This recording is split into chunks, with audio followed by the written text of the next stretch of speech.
Germany के विदेश मंत्री ने, कमाल है ये दोस्तों, जर्मनी कभी अमेरिका के खिलाफ नहीं जाता। जर्मनी ने आज तक इजराइल अमेरिका के खिलाफ एक बयान जारी नहीं किया, लेकिन आज जर्मनी का डिफेंस मिनिस्टर भैया, कोई और मिनिस्टर होता तो बात भी अलग थी, कोई टटपूंजिया नेता होता बात अलग थी। जर्मनी का defence minister on camera national television पर सामने आया और इंटरनेशनल मीडिया पर उसने आकर बोला कि यह जंग हमारी नहीं है, यह जंग अमेरिका की है।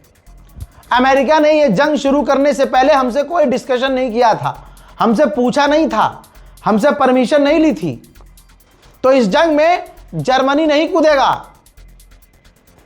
और यह जंग डिप्लोमेटिक तरीके से खत्म होनी चाहिए, क्योंकि यह सिर्फ 2 हफ्ते की जंग पूरी दुनिया पर भारी पड़ रही है, पूरी दुनिया की इकोनॉमी पर भारी पड़ रही है। किसने कहा? यह जो अब तक सबसे ज्यादा गुरूर में चूर रहता था, जर्मनी जो अपने आप को किसी से कम नहीं समझता था। उसने दूर से ईरान ने जो बजाया है सबको एक लाइन से देखा और इसकी सांसें अटक गई और तुरंत इसके सर से गुलामी का भूत उतर गया, अमेरिका इजराइल की चाटुकारिता का भूत उतर गया। उधर रशिया भी बुरी तरह से भड़क गया है। रशिया के विदेश मंत्रालय की प्रवक्ता मारिया ज़खारोवा ने बड़ा स्टेटमेंट दिया और कहा कि अमेरिका स्ट्रेट ऑफ हॉर्मूज के लिए खतरा बन रहा है। स्ट्रेट ऑफ हॉर्मूज में अमेरिका की मौजूदगी उस इलाके के लिए खतरा बन रही है, बल्कि जहां जहां अमेरिका मौजूद है वहां की सिक्योरिटी के लिए खतरा पैदा हो रहा है। और बड़ा खुलासा किया है, मारिया ज़खारोवा ने बड़ी बात कही। रूस ने कहा कि ईरान को परमाणु हमले में लिप्त करना चाहते हैं, ईरान के परमाणु प्लांट पर हमला कर रहे हैं ताकि रेडिएशन वहां से लीक हो और ईरान परमाणु संकट का सामना करने लगे। यूरोपीय यूनियन के कमीशन के डिफेंस के हेड हैं, ये आपके सामने, इन्होंने कहा है कि सिर्फ 5 दिन की जंग में, आप समझिएगा दोस्तों, सिर्फ 5 दिन की जंग में अमेरिका और गल्फ देशों ने 800 पैट्रियट मिसाइल इस्तेमाल कर ली भाई साहब, और कहते हैं कि पूरे साल में 750 एयर डिफेंस सिस्टम अमेरिका बनाता है और वो 800 यूज कर चुका है सिर्फ 5 दिन की जंग में, और $3 बिलियन उस हिसाब से इस पैट्रियट पे खर्च कर चुका है अमेरिका। पूरे साल में जितने बनाता नहीं उतना 1 हफ्ते में लगभग अमेरिका खर्च कर चुका है। तो ये जंग कहां जा रही है? असलियत और औकात पर अमेरिका और इजराइल आ गए हैं। बम कैसे गिरा रहे हैं ये देखिए। इस तरह के बम जो एक समझ लीजिए कि बॉक्स के अंदर हैं विस्फोटक, बच्चे, ये फटता नहीं है, ज़मीन पे गिर जाता है और वहाँ बच्चे जो गलियों में खेलते हैं या कोई भी खेल रहा होगा बच्चा, वो उठाएगा और इसे खोलने की कोशिश करेगा तो ये फट जाएगा। ये है अमेरिका की असलियत। पूरी दुनिया इस वीडियो को देखे और शेयर करे। गोदी मीडिया नहीं दिखाएगा। आपको क्या लगता है गोदी मीडिया ये दिखाएगा आपको? ना, क्योंकि गोदी मीडिया अपने बाप से डरता है, उनका बाप डोनाल्ड ट्रंप से डरता है। अब ह्यूमन राइट के अगेंस्ट काम हो रहा है, लेकिन मजाल है गोदी मीडिया को छोड़ दो यार, सड़क पर पड़ा हुआ पैखाना और गोदी मीडिया की बात एक जैसी है, दोनों बदबूदार। कभी सच नहीं बोलेगा गोदी मीडिया। ईरान की जब मिसाइलें ठोकती हैं इजराइल को, तो आप अंजना ओम मोदी के चेहरे को देखिए, उसके चेहरे पर एक्सप्रेशन अजीब होता है, सिर्फ बाल ठीक करती रहती है, दिख रहा होता है कि अब ये स्क्रिप्ट से पढ़ रही है और पीछे से जो अपडेट आया है मिनिमम वो पढ़ना ही पड़ेगा। तो उसके अंदर एनर्जी ख़त्म, ऊर्जा ख़त्म, उदास मन से खबर पड़ती है कि ईरान की मिसाइलों ने इजराइल में मचाई तबाही। देखिए, ये तमाम चीज़ें समझते क्यों नहीं हो?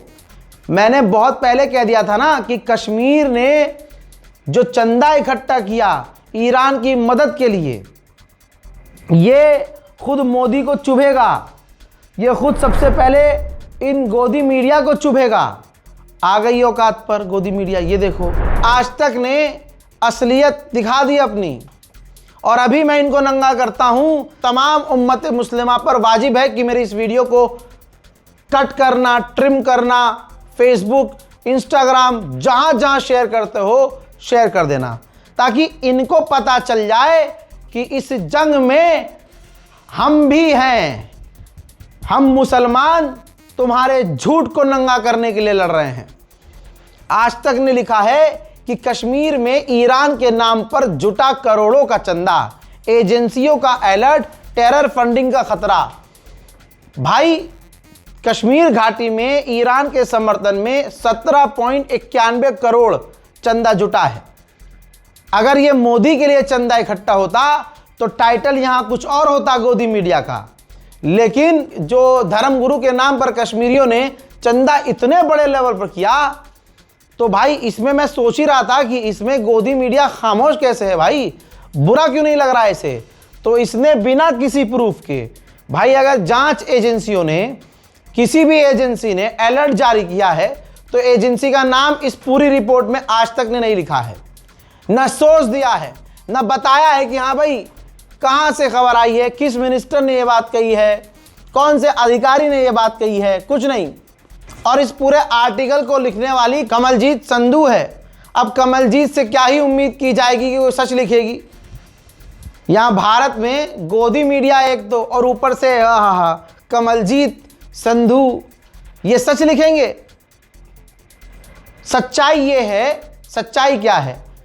फ्रॉड इसलिए नहीं हो सकता, फ्रॉड इसलिए नहीं हो सकता क्योंकि ईरान एम्बेसी ने, ईरानियन गवर्नमेंट ने मोदी गवर्नमेंट से कोलैब करके, बात करके, उनसे कंसल्ट करके फिर अपना अकाउंट नंबर जारी किया है। सुनो गोदी के सुअरों, सुनो, तुम अपनी औकात सुनो और खबर कैसे बताई जाती है आओ मैं तुम्हें सिखाता हूं और तुम्हारे मुंह में घोप घोप मैं करता हूं। तुम कितने प्रोफेशनल बन जाओ कि अरे हम तो बहुत प्रोफेशनल है, हो तो तुम गुलाम सुअरो। कम से कम हम यूट्यूब पे आजाद तो हैं, गुलामी नहीं करनी पड़ती है किसी को खुश करने के लिए। अच्छा लगे अच्छा, बुरा लगे बुरा, बाढ़ में जाओ, लेकिन सच बोलते हैं। दोस्तों, मोदी सरकार से, इंडियन गवर्नमेंट से ईरानियन गवर्नमेंट ने बात की। मोदी गवर्नमेंट ने, इंडियन गवर्नमेंट ने उनका अकाउंट जारी किया कि हाँ ठीक है हम, क्योंकि भाई इंटरनेशनल ट्रांजैक्शन के लिए और भारी ट्रांजैक्शन के लिए रिजर्व बैंक ऑफ इंडिया को नोटिस देना पड़ता है, उनको एप्लीकेशन देनी पड़ती है। इंडियन गवर्नमेंट ने ये ईरान की पूरी हेल्प की कि ठीक है जी हम आपका अकाउंट भी जारी कर देंगे और आपको इसमें बैंकिंग में कोई मसला भी नहीं आएगा। वही ईरान ने किया, बैंक अकाउंट नंबर जारी कर दिया। ये सबसे पहले ईरान एम्बेसी ने जारी किया। अब इसके बाद कुछ दिन बाद लोगों ने कहा कि भाई अकाउंट पे ट्रांसफ़र नहीं हो रहा है, हम जी पे इस्तेमाल करते हैं, हम स्कैनर इस्तेमाल करते हैं। 4 दिन बाद स्कैनर भी जारी कर दिया ईरान ने। स्कैनर मैं लगा नहीं रहा हूँ यहाँ पर क्योंकि लोग उसका गलत फ़ायदा भी उठा सकते हैं। वीडियोस मेरी बहुत वायरल होती हैं, लोग क्लिप काट के अपना स्कैनर लगा देंगे। तो भाई मुझे रिस्क लेना नहीं है, बल्कि मेरा ये काम है, मेरी ये कोशिश है कि किसी भी तरह से ईरान के साथ फ्रॉड ना हो। तो ईरान एम्बेसी ने अपने एक्स अकाउंट पर अपना स्कैनर भी जारी कर दिया। अब फिर भी प्रॉब्लम आई। जो कश्मीर की घाटियों में जो गरीब लोग हैं भाई, जिनके पास मोबाइल ब्लैक एंड वाइट है, वो मदद कैसे करेंगे? वो यूपीआई नहीं कर सकते, बैंक वो नहीं जा सकते, पैसा भी नहीं है उनके पास। किसी ने अंगूठी बेचा भी नहीं, अंगूठी उतार के दे दी जो मस्जिद है वहाँ की कि भाई आप वहाँ पहुँचा दीजिएगा इसे बेच के। तो वहाँ की मस्जिद और कमेटियों ने अपने दरवाजे खोले। जो मस्जिद की कमेटियाँ हैं उन्होंने सोचा कि ये जिम्मेदारी हम लेते हैं। अब वो लोग क्या कर रहे हैं, वो चंदा इकट्ठा कर रहे हैं। कैसे कि भाई मस्जिद में जिन जिन लोगों को जो जाके देना था दे दिया। किसी को कार देनी थी, कार डोनेट कर दी, कमेटी ने कार को बेचा, अब वो कैश में कन्वर्ट हो गया। अब उन्होंने कैश इकट्ठा किया, बैंक गए और बैंक में जाकर ईरान एम्बेसी के अकाउंट में पैसा डाल दिया। तो सीधा बैंक में आया पैसा किसके? ईरान एम्बेसी के। ईरान एम्बेसी के बैंक में करोड़ों रुपया आया क्या मोदी जी को, गवर्नमेंट को, रिजर्व बैंक ऑफ इंडिया को पता नहीं चला? पता चला, लेकिन क्योंकि क्राउड फंडिंग है, इंटरनेशनल लॉ अलाउड करता है, मोदी सरकार मना कैसे कर सकती है? इन्हीं मुसलमानों की वजह से, इन्हीं कश्मीरियों की वजह से, यही मोहब्बत देखने के बाद अपने ईरान ने भारत के लिए स्ट्रेट ऑफ हॉर्मुज को खुला छोड़ दिया कि जाओ, और दोस्तों की लिस्ट में भारत का नाम डाला। तो भाई ये क्राउड फंडिंग जो हो रहा है, गोदी मीडिया को इतना बुरा लग रहा है कि काम सारा एक नंबर से हो रहा है, लेकिन ये कह रहे हैं कि आतंकवादी एक्टिविटी का खतरा हो सकता है। हाँ, आतंकवादी एक्टिविटी का खतरा हो सकता है, लेकिन मुसलमानों के द्वारा नहीं, तुम्हारे द्वारा।